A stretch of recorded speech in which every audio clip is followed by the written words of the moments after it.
Bonjour, Eric Gibaud, SGO.com. Aujourd'hui, je suis dans la chambre d'un hôtel à Prague, en Tchéquie. Qu'est-ce que je fais dans la chambre d'un hôtel? Eh bien, je te présente le nouveau Fujifilm GFX RF.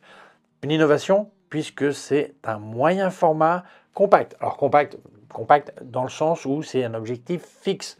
Donc, je vais te parler de tout ça en détail. Mais avant, je vais te remercier à mon sponsor Arvia, écoledephotographie.com, qui permet de te former à la photographie. Je t'explique tout ça en fin de vidéo, mais je te laisse deux points importants. Le premier, si tu voulais te former en utilisant ton CPF, le compte personnel de formation, et le faire à la retraite, il faut absolument que tu t'inscrives avant de partir à la retraite, parce qu'une fois à la retraite, tu pourras faire la formation seulement si tu t'étais inscrit avant de partir. Et deuxième point, la loi sur le CPF a changé il y a bien longtemps. Elle est enfin appliquée depuis le 1er mai 2024, mais les rumeurs courent toujours qu'il faut payer 30% de ta poche en plus de ton CPF. C'est complètement faux. Il y a juste à rajouter 100 €. Et d'ailleurs, les demandeurs d'emploi n'ont pas à payer cette somme. Mais je t'explique tout ça en fin de vidéo. Je te laisse leur téléphone qui est gratuit. C'est sympa quand tu appelles de dire c'est de ma part. Le email, le site web et aussi un lien vers leur forum photo qui est en français, qui est gratuit. Je t'invite à t'y inscrire et participer. Allez, c'est parti.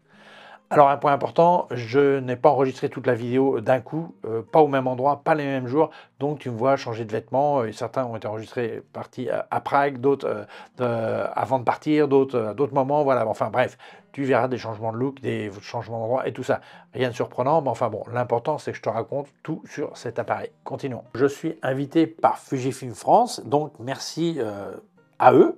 Et un merci tout spécial à Olivier Saint-Géry qui m'a toujours aidé énormément à pouvoir avoir du matériel Fujifilm pour présenter. Donc merci beaucoup à toute l'équipe. Et n'oublions pas aussi de dire que au niveau des essais, je pense qu'il est difficile d'avoir un point de vue général si je suis le seul à essayer l'appareil. Donc là, j'ai profité de la possibilité d'avoir d'autres photos faites par d'autres photographes essayeurs, et pas des photos officielles de Fujifilm, mais des photos d'essais réels, parce que je crois que comme ça, tout le monde n'a pas le même point de vue, n'a pas la même manière de tenir un appareil photo, la même je sais pas, force dans les mains et tout ça, et je pense que c'est intéressant d'avoir deux points de vue. Donc je vais te montrer des photos qui ne sont pas toutes les miennes, et autre chose importante, si tu vois les photos qui sont clairement de Digiphoto, tu peux aller sur leur site web, et là tu pourras les télécharger pour voir de tes propres yeux les originaux. Donc je crois que c'est vraiment sympa de la part de Digit. Alors, oui, je suis invité à Prague. Non, on ne me fait pas cadeau de l'appareil photo. Et autre chose, je dis ce que je veux. D'ailleurs, Fuji ne sait même pas ce que j'ai raconté, ce que je vais raconter. Voilà, ça sera publié à la fin, au moment où ils lèvent l'embargo du secret. Donc, ils ne savent même pas ce que je raconte. Voilà, et je vais dire, comme d'habitude, ce que j'ai envie. Allez, on continue. Alors, la quantité de caractéristiques sont énormes. Alors, je ne vais pas rentrer dans chaque détail, je vais te dire le plus important, mes impressions. Mais quand tu verras cette vidéo, la fiche technique sera disponible sur le site web de Fujifilm, et là, tu auras toutes les informations possibles et nécessaires.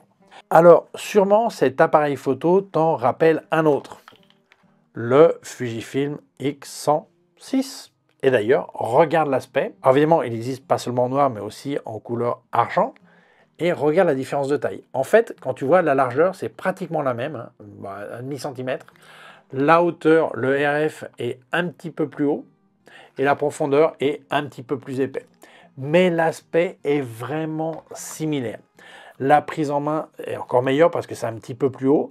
C'est magnifique. Alors là, pareil, il y a une bague qui vient par soleil et tout ça. Je ne l'ai pas là, mais je t'explique dans la vidéo, ok. Mais bon, il y a quelques nouveautés, des boutons, tout ça, on va voir ça. Mais je trouve que cet appareil est tout simplement magnifique. Alors, je ne sais pas ce que tu en penses, hein, mais moi, je trouve vraiment superbe. Il n'y a aucun doute, superbe. Alors, jetons un coup d'œil à l'appareil. Alors, c'est vrai, tu as remarqué, il n'y a pas de viseur optique, hein, c'est la différence, ok. La différence, il n'y a pas que ça, hein, c'est une des différences. Mais si on regarde la partie physique, il y a deux boutons qu'on n'a pas sur le X100 Mark VI. Alors, le premier, c'est ce bouton qui te permet de choisir 9 proportions différentes. Par exemple, tu veux carré, donc ça serait 1-1, tu veux du 3/4, tu veux du 4/3, donc vertical, tu veux du 17/6, du 65/24, du 16/9, du 3/2, etc. Donc, tu as 9 formats à choisir. Alors ça, c'est vraiment super pour ceux qui veulent directement un look ou au moins pouvoir cadrer facilement avec leur idée finale. Alors évidemment, si tu travailles en JPEG, ça va te donner ce résultat direct, ton JPEG. Mais si par exemple tu veux travailler en RAW, quand tu vas ouvrir le RAW dans Lightroom par exemple, tu auras la proportion que tu avais choisie. Mais si tu vas à ouvrir le RAW, indiquer, changer la proportion et mettre la taille complète, tu verras ton RAW en entier et la marque là où est ton cadrage. Donc c'est vraiment super. Alors ça, c'est le bouton qu'il n'y a pas sur l'autre. Et là, il y a un autre bouton qui est là. En fait, là, tu as ta molette avant que tu peux utiliser pour la vitesse ou celle arrière, tout ça, c'est programmable. Mais ici, tu as une molette qui va te permettre de changer, comme si tu faisais un zoom, c'est un zoom numérique, digital, ou comme tu dis, comme tu veux, qui va te permettre de retailler. Ça veut dire que, par exemple, la base, c'est un 35 mm, donc l'équivalent full frame d'un 28. Si je clique ici, ça passe à 45. Alors je bouge à 45 mm, ce qui est l'équivalent d'un 36 mm en full frame. Je reclique, ça passe à 63 mm, ce qui est l'équivalent d'un 50 mm en full frame. Et je reclique ici, je passe à 80 mm, donc l'équivalent d'un 50 mm en full frame. Donc ça va me permettre de retailler. Même chose, si tu travailles en JPEG, tu auras directement le résultat. Si tu as le RAW, ça te fera le recadrage, mais après, tu peux quand même récupérer le reste, ce qui est très, très bien. Alors, si on regarde le packaging, si je peux dire, bonne nouvelle, hein, double carte mémoire. Donc, ceux qui se plaignaient de ne pas oser utiliser le X106 dans des situations impossible de refaire, c'est embêtant parce qu'ils ont peur d'avoir pas double carte. Là, il y a double carte SD UHS 2, UHS 2. Et ensuite, si on regarde la connectivité, de l'autre côté, tu as alors c'est des vraies portes, j'aime bien, c'est pas des caoutchoucs, c'est des vraies portes, c'est très bien. Tu as l'USB-C, le micro HDMI et tu as deux jacks, puisque tu as un jack pour mettre des écouteurs et un jack qui est partagé où tu mets des microphones ou si tu veux, tu peux mettre une télécommande contrôle de l'appareil. Okay. Si on regarde le moniteur, il est orientable comme ça et comme ça. Et si on parle du viseur, il a une vision périphérique qui te permet, par exemple, quand je disais, tu fais une retaille, par exemple, tu veux être à l'équivalent d'un 50 mm, eh bien, tu peux activer que tu vois quand même toute la photo et ça te met un cadre là où tu vas faire ton cadrage. Donc, ça, c'est vraiment super parce que c'est-à-dire que, par exemple, tu veux travailler en RAW, avoir tout le RAW, mais au moment de ton cadrage, tu vas être sûr que ça va être bien pour après peut-être l'utiliser comme ça. Eh bien, c'est comme si c'était télémétrique, bien qu'il n'y ait pas de télémètre dedans ni de viseur optique. Donc, ça, c'est vraiment, vraiment superbe. Donc, je trouve que là, ils ont fait un travail vraiment très bien. Et ces apports me semblent extrêmement utiles. Je ne sais pas ce que tu en penses toi, mais la prise en main est superbe. Et les boutons sont vraiment accès. Alors celui-là est peut-être plus difficile d'accès, mais je pense que quand tu changes un format, une proportion, tu ne vas pas la rechanger sans arrêt. Donc tu le mets, voilà, et tu fais ta série de photos, après tu rechanges. C'est pas comme là, par contre, là, tu as vraiment ça sous la main. Tu veux rechanger ton crop et tout ça, c'est vraiment rapide, quoi. Donc ça, je trouve que c'est vraiment très, très bien pensé. Et comme je disais, la prise en main est vraiment très bien, parce qu'il est quand même plus haut que le X106, et c'est vraiment un avantage. Alors, côté batterie, ils ont utilisé la grosse batterie, parce qu'ils ont deux batteries chez Fuji, la petite et la grosse. Alors, la grosse, c'est pas énorme non plus. Ça va te faire 820 photos. Et si par le vidéo, ça va faire une centaine de minutes en 4K. Les boutons, ici, la sélection du type de mise au point, manuel, continu ou single. Ici, les quatre boutons typiques d'accès, menu, play et tout ça. Le joystick qui est là. Le bouton ici qui tombe vraiment bien sous le pouce si tu veux faire une mise au point sur le bouton arrière ou bloquer l'exposition. Les roues, le bouton Q typique. Ici, ils ont mis deux ergots sur la bague de diaphragme et c'est vraiment pratique, très bien. La bague de mise au point, si tu veux faire une mise au point manuelle, nickel.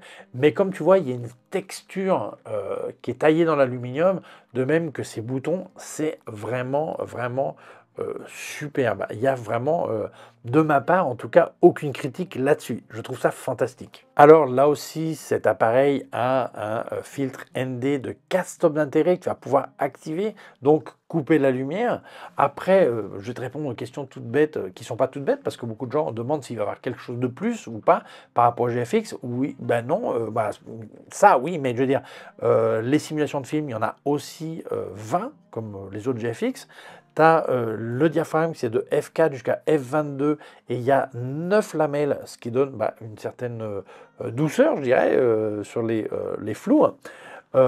Les ISO, comme GFX 100, 100 S2 et 102, de 80 à 12 800 qu'on peut forcer à plus, compensation -5, +5, alors je lis mes notes parce qu'il y a un paquet de trucs, ok.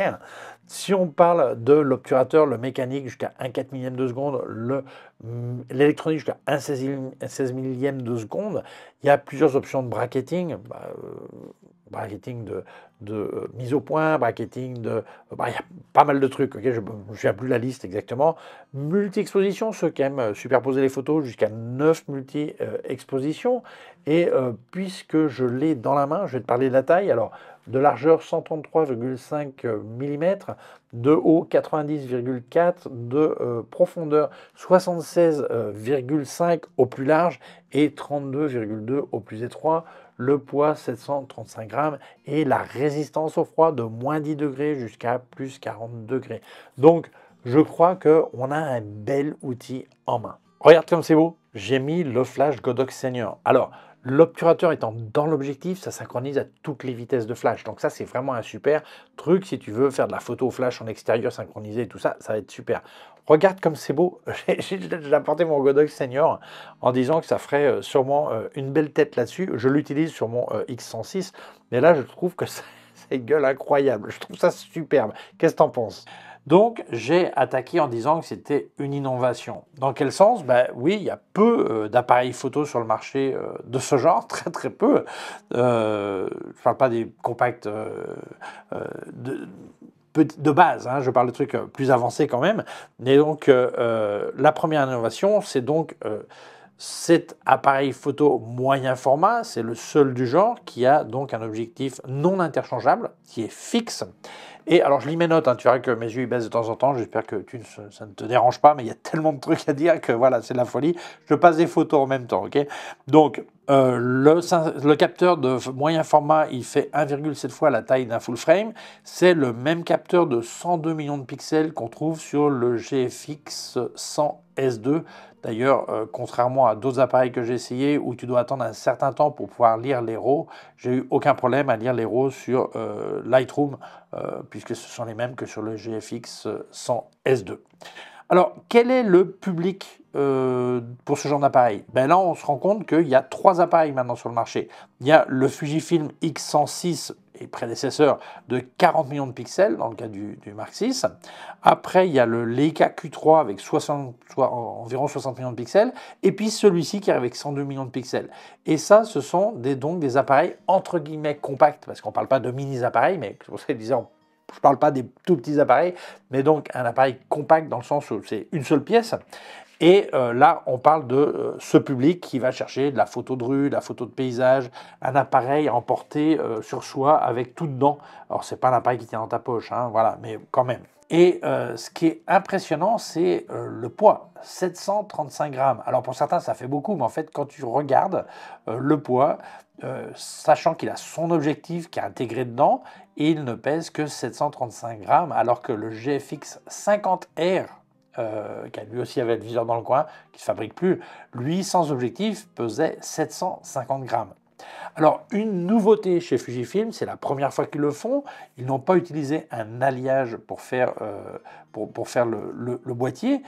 Aussi bien la partie supérieure que la semelle, que certains boutons sont taillés dans la masse dans un bloc d'aluminium, ce qui donne un résultat et un toucher qui est absolument magnifique. Mais très important, cet objectif, en plus d'être très compact, l'avantage c'est que toute une partie, en étant fixe, peut être à l'intérieur du boîtier, ce qui permet d'avoir un objectif très très court, et a surtout un obturateur central. Ce n'est pas le boîtier qui a l'obturateur, mais c'est l'objectif, comme sur le X100, la série X100, et ça a de très gros avantages. Le premier, ça permet de synchroniser le flash à toutes les vitesses, donc ça c'est fantastique. Deuxième point important, ça supprime pas mal de vibrations, Donc bah, oui, ça permet de descendre la vitesse sans trop de vibrations. Et troisième point aussi important, c'est beaucoup plus silencieux. Ça, c'est super. Alors, le viseur est à une possibilité de vision périphérique et il a 5,76 millions de pixels et un grandissement de 0,84. Mais un truc qui est important, contrairement au X100 qui, lui, a un viseur optique possible, là, c'est un viseur 100% électronique, mais tu as la possibilité d'avoir les mêmes sensations, puisque tu peux activer le cadrage. C'est-à-dire que tu vois ta vue entière 28 mm, et si tu as mis l'option d'être l'équivalent d'un 63 par exemple, eh bien tu vas avoir le petit 4 qui t'indique là où c'est pris. Alors ça c'est optionnel, tu l'actives ou pas. Mais donc c'est vraiment très bien d'avoir les mêmes sensations que sur un télémétrique. Alors c'est pas un télémétrique, hein, RF Rangefinder, on avait tous deviné, mais ce n'en est pas un, c'est un look rangefinder avec l'image dans le coin. Mais là, l'idée des cadres, ben, ça laisse un look similaire. Alors, repartons sur l'objectif. Alors, c'est un objectif qui est complètement nouveau. Ce n'est pas une remouture d'un objectif existant de Fujifilm. Il a été repensé, évidemment, puisque pour le rentrer dans le boîtier, il a forcément fallu retravailler tout ça. Il ouvre à f4 et la taille est vraiment très très réduite, justement parce que grande partie est à l'intérieur. Il a 10 éléments en 8 groupes. Et pour donner une petite idée de f4, les gens pensent en luminosité, moi je vais te parler en profondeur de champ. f4 en moyen format, c'est l'équivalent de 2.8 en full frame ou de f2 en APS-C. Donc ils ont pris la même profondeur de champ, si on peut dire comme ça, que sur la série X100 de Fujifilm. Alors, il y a deux lentilles asphériques qui réduisent les aberrations sphériques et la courbature de champ. Et il y a un nouveau revêtement Nano GI, ça s'appelle, qui supprime les reflets. Et la résolution est digne de la ligne GFX.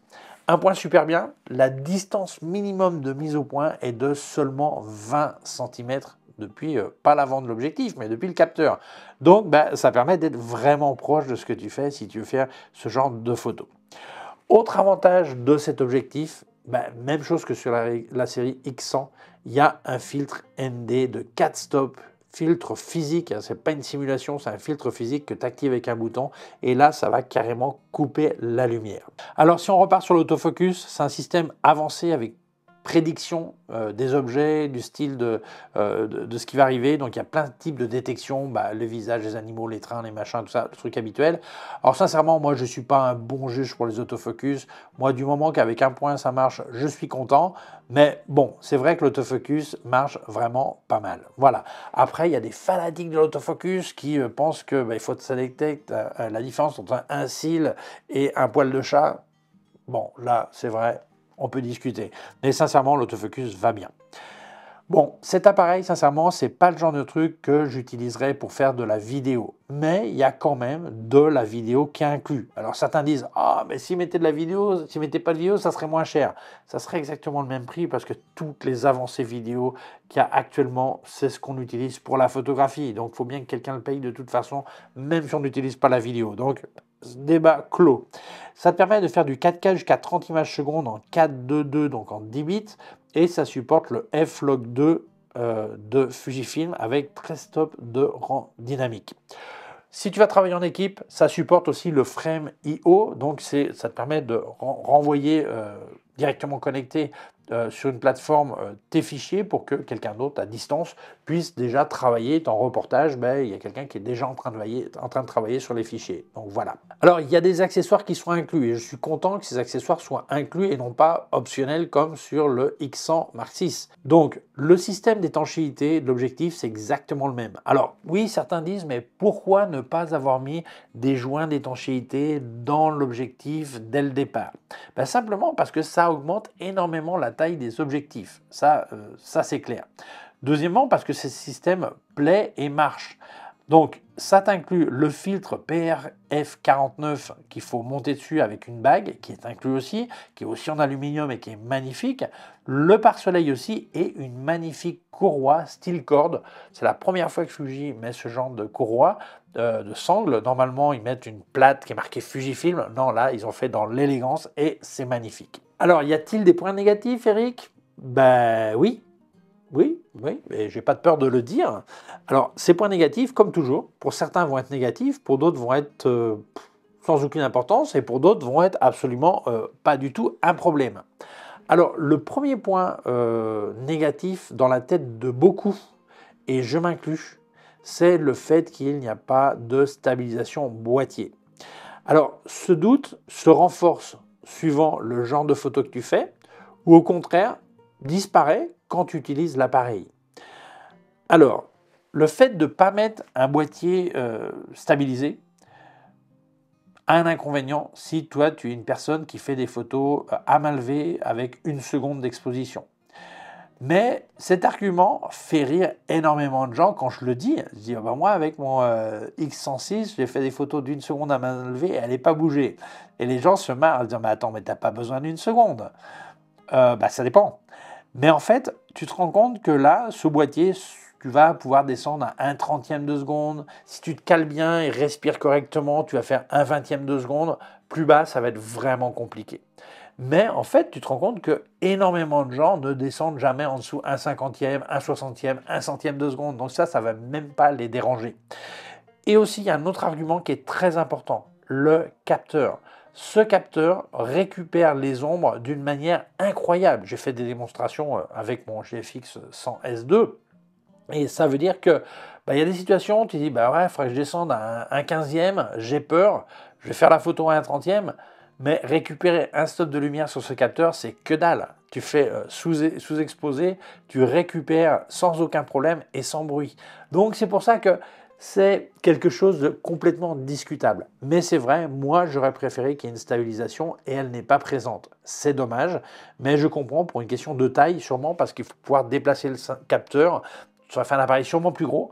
Et aussi pour une question de tarif, je pense que ça a été ce choix qui a été fait. Autre point, certains vont dire ah ouais mais c'est une optique f4, c'est pas lumineux. Alors 99% des gens qui disent ça n'ont jamais utilisé un appareil photo moyen format. En moyen format, il y a une contrainte qui s'appelle la profondeur de champ. Dire ouais mais c'est pas lumineux, mais que de toute façon tu vas travailler à f4, à 5.6, à f8. Pourquoi? Simplement parce que tu ne veux pas seulement un cil qui soit mis au point ou la pointe de la fleur, tu veux qu'il y ait un petit peu plus de profondeur de champ. Donc forcément, tu vas fermer ton diaphragme. Donc c'est pour ça que, même d'ailleurs, moi j'ai le 55 mm 1.7 de Fuji, je ne l'utilise jamais à 1.7. Pour moi, ça n'a aucun sens. Ou alors, à moins que je veux faire une soupe avec un petit truc qui est juste mis au point. Mais normalement, non. Donc en reportage, tu fais une photo de rue, tu ne veux pas qu'il y ait juste un point qui soit mis au point et tout le reste soit complètement flou. Donc f4, ça me semble un choix qui est logique. Alors oui, évidemment, il y aura moins de lumière. Mais celui qui me dit, mais moi je veux une profondeur de champ extrêmement courte avec de la luminosité, j'ai une seule réponse. Le moyen format n'est pas pour toi, que ce soit cet appareil ou n'importe quel appareil. Donc il faut bien comprendre les avantages de chaque format. C'est pour ça que souvent j'expliquais, certains formats sont super avantageux pour certains trucs et désastres pour d'autres, et d'autres qui sont à l'autre extrême sont super avantageux pour justement le contraire et un désastre pour le contraire. Donc voilà, donc il faut que tu comprennes bien ça. Que f4, moi ça me semble un très bon choix parce que c'est une profondeur de champ, oui, qui est habituelle. Et deuxièmement, parce que je préfère avoir un objectif qui soit plus petit, qui soit un appareil dans l'ensemble très compact, que d'avoir un truc qui ouvre à 2.8 ou à f2 que je ne vais jamais utiliser parce qu'il n'y aura pas cette profondeur de champ et je suis en train de trimballer un poids et un volume nettement supérieurs. Voilà. Donc je pense que ça a été un choix sûrement difficile à prendre de la part de Fuji, mais qui me semble intelligent. Parlons de la qualité d'image. Alors là, il y a 2 points. La qualité d'image due au capteur et la qualité d'image due à l'optique. Alors, si on parle de la qualité d'image due au capteur, il n'y a rien à dire, c'est exactement la même que le GFX 100S2 et le 102, tous deux avec 16 bits de couleur et la qualité est excellente. Maintenant, parlons de l'optique. Alors, de nos jours, c'est très difficile de savoir la vérité sur l'optique, peu importe laquelle. Pourquoi? Parce que derrière, il y a un processeur. Je crois que c'est le X5. Et en fait, tu te rends compte que grande partie des problèmes optiques que peut avoir l'appareil sont corrigés dans l'appareil par le processeur. Donc, quelquefois, on voit des défauts qui disparaissent avec une actualisation de firmware. D'autres fois, il n'y a pas de défaut du tout. Quelquefois, il y en a d'autres qui disparaissent jamais. Donc, c'est difficile à savoir. Donc, à la date d'aujourd'hui, je peux te parler seulement de ce que j'ai vu. Je ne suis pas futurologue, je ne sais pas si certaines améliorations vont être apportées. Alors, sur cette optique, j'ai observé à F4, il y a un peu de vignettage. Quand tu passes en version JPEG, ça disparaît. En version RAW, tu vois le vignettage. Okay, donc, on voit qu'il y a un processus qui corrige. Alors, quand on est en voyage et qu'on n'a pas de mire avec soi, il y a l'épreuve du journal. Alors ça, c'est le Financial Times, ça va lui passer un peu de travers, mais c'est pas grave. C'est des lettres qui sont vraiment toutes petites, encore plus petites que sur ma mire. Donc on va voir, là je suis F4. Alors attention, l'éclairage n'étant pas parfait, on va pas regarder ce qui correspond au vignettage sur cette photo. Okay, on va simplement regarder la netteté et voir... alors on va regarder le centre, on a F4. F4, c'est déjà superbe. On va voir le bord. Alors, attention, il faut bien dire que ce n'est pas une épreuve parfaite, hein, un essai parfait, ce que je viens de faire, puisque il n'est pas nécessairement parfaitement... la distance entre la gauche et la droite n'est pas forcément parfaite, mais je trouve que quand même... Alors là, on voit que c'est un petit peu plus faible, hein. Mais bon, ça peut être aussi l'impression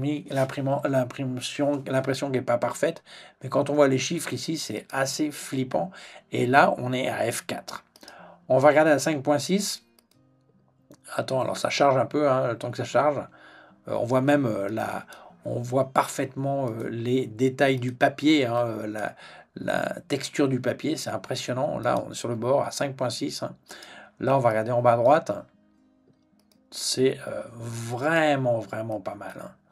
Vraiment, c'est vraiment... Alors, le papier n'est pas complètement plat, on le voit bien. Hein. C'est quand même assez impressionnant. On va voir à... c'était 5.6, maintenant on regarde à F8. Le centre est nickel. Hein. Voilà, on regarde sur cette photo, là on voit le détail, tout ça, c'est de la folie. On voit chaque petit détail. On va regarder les chiffres en haut à gauche. Non, c'est vraiment incroyable. Alors, c'est un petit peu mieux à droite qu'à gauche, mais c'est sûrement parce que l'appareil n'est pas parfaitement orienté. Ça reste très impressionnant pour un essai bête, hein, comme ça, voilà, dans l'hôtel, voilà.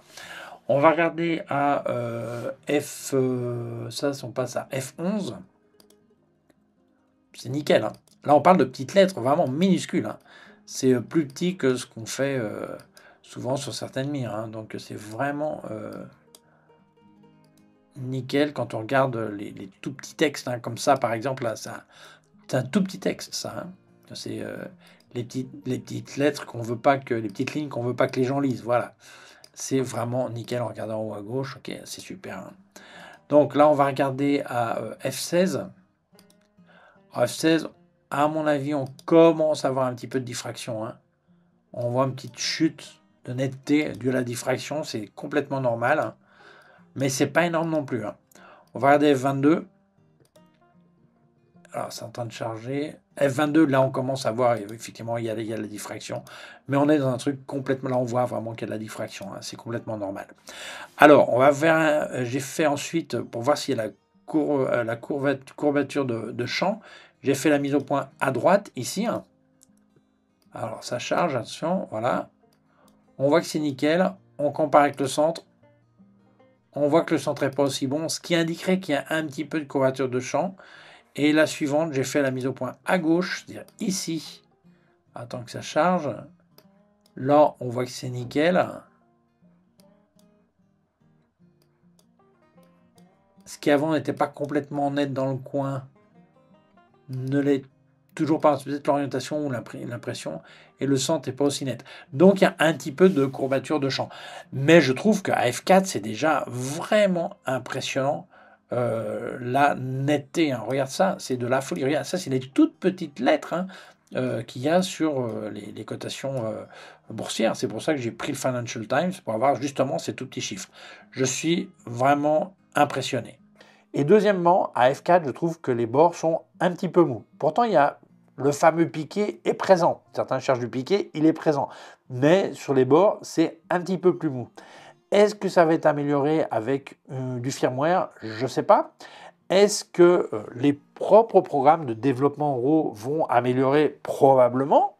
Et autre point important, il ne faut pas oublier que la majorité des gens qui travaillent à F4 ne sont pas en train de faire une photo d'une façade ou d'un paysage. Là, ils fermeraient plutôt le diaphragme, mais sûrement d'une personne.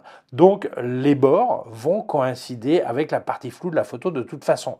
Mais bon, je trouve que l'optique sur les bords, tel que j'ai vu, c'est pré-production, ok, est un petit peu molle. Alors, si jamais tu voulais me filer un coup de main, moi aussi je peux t'aider. J'ai activé la zone membre de ma chaîne et là, tu as des vidéos exclusives pour les membres où je parle technique photographique, trucs, conseils, je ne parle pas matos. Il y a un bouton rejoindre dessous pour ça. J'ai aussi des liens affiliés en description, ça serait vraiment gentil de les utiliser. Et n'oublie pas, si tu achètes chez Digitphoto, bien comme à l'écran, si là où c'est marqué code créateur, tu marques Jibo, ça me file un coup de main. Il y a une case à côté qui dit code promo qui est complètement compatible. Tu le mets là, d'ailleurs je les partage régulièrement sur mes réseaux sociaux pour que tu puisses en profiter.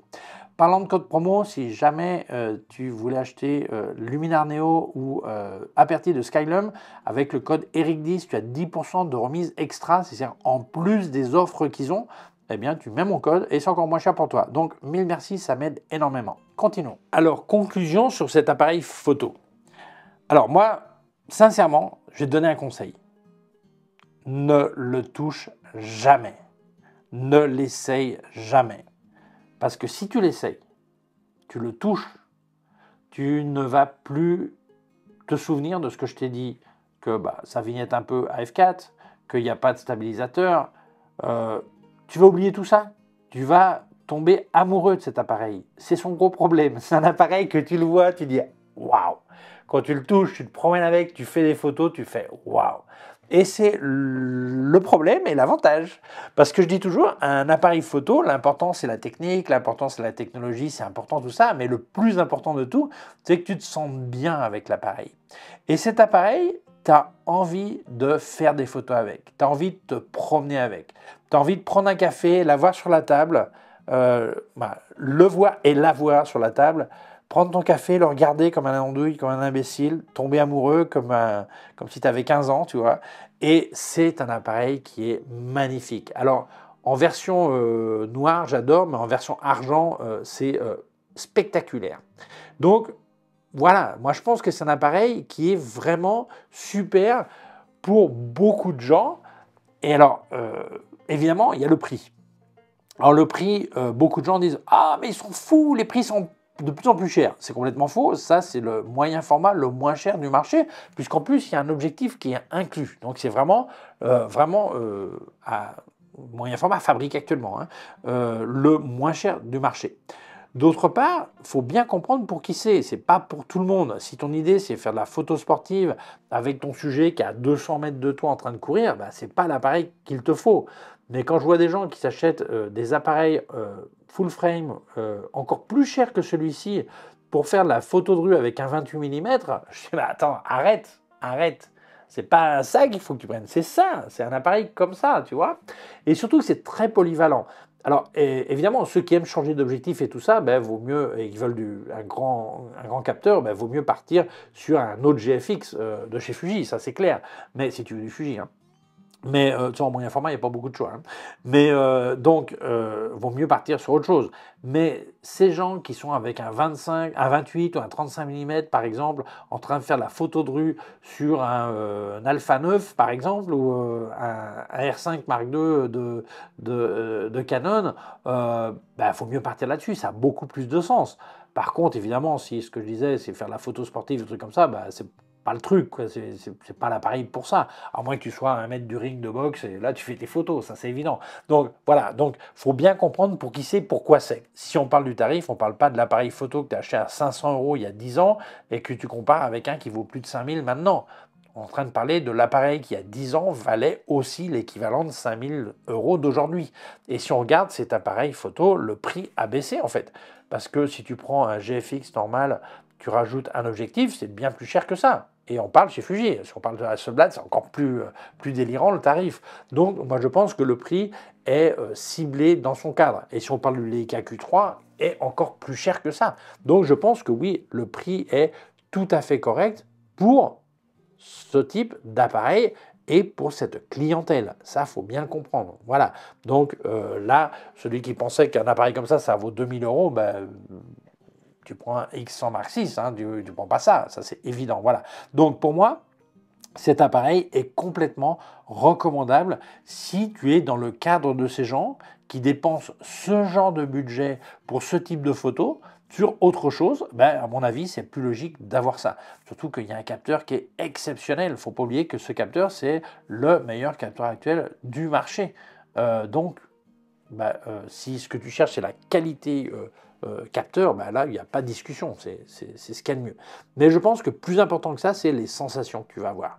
Les sensations sont exceptionnelles. Donc moi, je pense que le mieux, c'est que si tu peux te le permettre, tu le touches. Si tu es sûr que tu ne peux pas te le permettre, ne t'approche même pas de lui. je te résume, tu vois. Quelquefois, tu dis non, mais je préfère même pas essayer parce que je vais avoir un problème à la maison. Voilà, voilà. Donc pour moi, c'est un appareil qui est complètement recommandable. Donc, si jamais cet appareil t'intéressait, deux choses importantes. Premièrement, j'ai des liens en description d'où est-ce que tu peux l'acheter. Donc, j'ai mis les liens de Digitphoto. N'oublie pas que sur leur site, ils ont des photos faites avec cet appareil que tu peux télécharger et voir. Donc, c'est un premier point. C'est très gentil si tu prends chez eux de marquer mon code créateur, hein, Jibo, évidemment. Autre point important, comme tout nouvel appareil de ce genre, il va y avoir rapidement pénurie. Pourquoi? Parce que les les capacités de production ne sont jamais aussi grandes que la demande. Pourquoi? Parce que c'est une échelle de fabrication qui est logique. Tu ne vas pas surdimensionner une fabrication pour 2 mois et après, qu'est-ce que tu fais avec les gens? Donc, c'est logique. Donc, si cet appareil t'intéresse, précommande. Ça, c'est mon plus gros conseil. Précommande. Tu auras toujours le temps d'annuler si tu changes d'avis, mais précommande. Si tu attends qu'il soit dans le rayon en magasin pour l'acheter, tu vas attendre longtemps. Mais pas que cet appareil, les 3/4 des appareils de nos jours. Hein. D'autres marques aussi. Hein. Donc, n'oublie pas ça. Si cet appareil t'intéresse, commande. Voilà. Parce qu'après, tu diras, ouais, mais il n'y en a pas et tout. Les X106 qui ont eu un retard, maintenant, on les trouve. Hein. J'ai vu des gens qui ont commandé le 23 décembre et ils l'ont eu le 27. Donc, on le trouve, voilà. Donc, là, il va y avoir la même chose, à mon avis, le même phénomène. Donc, si t'intéresse, commande. C'est mon meilleur conseil. Voilà. Donc, voilà. Merci à toi. Donc, merci d'abord à toi d'avoir vu la vidéo, mais merci d'abord Olivier Saint-Géry de Fujifilm France. Merci à Fujifilm France de m'avoir invité. Merci à Fujifilm Japon, parce que finalement, c'est eux qui organisent le tout et qui fabriquent les appareils. Donc, merci à eux. Bonjour à tous ceux qui ont été au X-Summit à Prague. Et rebonjour. Et merci à toi d'avoir vu la vidéo. Mais avant de dire au revoir, je vais dire merci à mon sponsor Arvia, écoledephotographie.com, qui permet de te former à la photographie à distance, donc par Internet. Mais ce n'est pas que la théorie, tu as aussi des exercices pratiques à faire et monter sur leur plateforme. Et ce sont des professeurs diplômés en photographie qui vont te corriger, dire ce qui va, ce qui ne va pas. D'ailleurs, tu as une réunion virtuelle de temps en temps avec ton prof pour mettre toutes les choses au point. Normal, hein, comme le travail de n'importe quel prof. Donc, alors ce que je veux dire, voilà, sur 6 types de formations, depuis devenir amateur averti, comme on dit, jusqu'à professionnel, et les formations durent entre 8 et 12 mois. Tu vas passer 10-12 heures par semaine, alors certains passent 8, certains passent 15, ça dépend de l'avancement de la formation, ça dépend de tes connaissances au départ, enfin des choses complètement logiques. Le mieux, c'est que tu appelles Arvia, tu leur exposes tes intentions d'apprentissage et ils te diront quelle est la formation qui correspond le plus à tes besoins. Ils te parleront aussi de tarifs. Mais moi, je vais te parler de financement. Alors, il y a plusieurs options. Il y en a qui s'appelle l'autofinancement. Ça veut dire quoi? Tu as l'argent, tu payes, comme le 3/4 des choses qu'on achète. Autre possibilité, tu es peut-être demandeur d'emploi. Dans ce cas-là, parle avec ton conseiller chez France Travail, Explo l'emploi. Tu lui exploses tes intentions de reconversion dans la photographie et il te dira comment faire un financement ou un cofinancement. Évidemment, tu lui parles de Arvia. Autre possibilité, tu veux peut-être profiter de ton CPF, compte personnel de formation. En France, chaque année travaillée, tu as un petit pécule qui s'accumule et un jour, tu peux l'utiliser pour te former. Il y a certaines conditions. Quand je dis ça, beaucoup de gens me disent « Ah oui, j'ai du pécule, je l'utiliserai à la retraite ». Alors attention, il faut absolument t'inscrire avant de partir à la retraite. Une fois à la retraite, on ne peut plus s'inscrire par CPF. Par contre, si tu t'es inscrit avant de partir à la retraite, oui, tu pourras faire la formation une fois à la retraite. Mais sinon, il te restera l'option de l'autofinancement. Mais voilà, donc si tu as du pécule et tu vas partir à la retraite, inscris-toi avant de partir. Autre chose, la loi sur le CPF a changé il y a bien longtemps. Elle est appliquée depuis le 1er mai 2024, ça fait déjà presque un an. Mais les rumeurs courent encore qu'il faut payer 30% de sa poche. Alors que c'est complètement faux. Tu vas juste avoir à rajouter 100 € à ton pécule CPF. les demandeurs d'emploi n'ont pas à payer ces 100 €. Donc, ça serait dommage de ne pas profiter de cette occasion pour te former. Et voilà, comme j'ai dit, le mieux, c'est que tu appelles Arvia. Donc, je te laisse le téléphone qui est gratuit. Quand tu les appelles, c'est sympa de dire que c'est de ma part.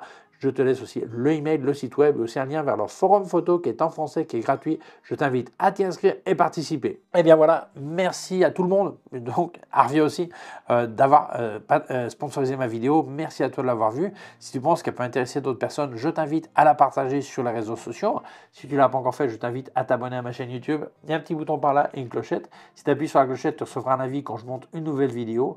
Mon site web erichgiraud.com/fr pour la version française, mes cours de photographie en vidéo erichgiraud.com/fr/cours en ligne. Si tu as une quelconque question, tu peux laisser un commentaire dessous. Je te laisse aussi des liens. Dessous, il y a un bouton, je veux dire, qui dit rejoindre pour avoir accès aux vidéos exclusives pour les membres de ma chaîne. Je ne parle pas matos, seulement technique photographique. Et voilà, tu peux accéder par là.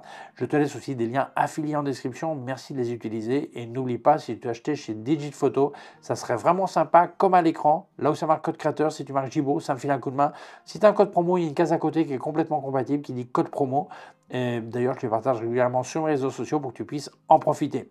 Parlant de code promo, eh bien, avec Luminar Neo et Aperti de Skylum, tu utilises le code ERIC10, ça te donne 10% de remise en plus des offres qu'ils ont. Donc, si tu vois une super offre, mets quand même le code, ça sera encore moins cher pour toi. Donc, mille merci parce que ça m'aide énormément.